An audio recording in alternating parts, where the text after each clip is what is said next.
All right, we're asked to solve this linear equation. The interesting thing about this equation are the fractions involved. There's a couple different techniques for taking care of the fractions, but here we'll use multiplying by the least common denominator. This is really the most common technique. The first thing we need to do is look at our fractional terms and decide on the least common denominator. In this case, actually, the least common denominator is not too difficult. The least common denominator of 5 and 10 is 10. Now what we're going to do is we are going to multiply the entire equation, or each term in the equation, by 10. So I denote this first by this. We're going to multiply everything by 10. What that means is every single term gets multiplied by 10. And so here is the way I'd represent that. So we have the x fifths. I'll multiply this by 10. If I multiply this fractional thing by 10, I'm going to write this as 10 over 1. Okay, plus this x I'm going to multiply by 10. So we got 10 times the x. And then we get the 9/10 times 10. And I'm going to write that, because it's a fraction again, as 10 over 1. Okay, so again, we find the least common denominator and we multiply each term by the least common denominator.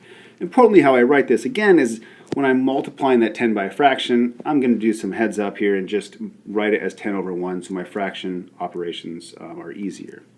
Alright, so let's do this multiplication now. I do this 10, I'm going to do some cross canceling, and that 5, I cancel a common factor of 5 between those and get a 2 up there. And then what I get from that then is 2 times x over 1, or that just becomes 2x. This next term, 10 times x, well that's just 10x. There's nothing really exciting to do there.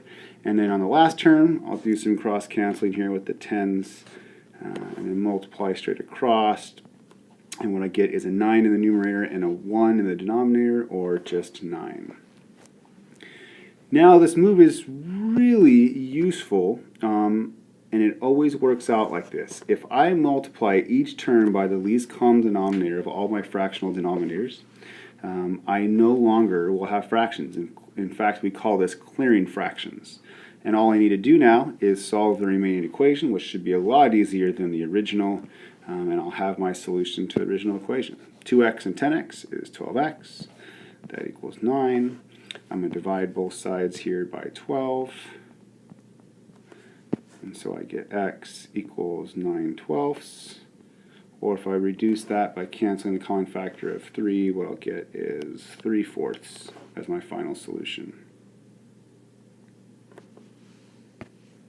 And again, big picture, the goal was to use this method of clearing fractions.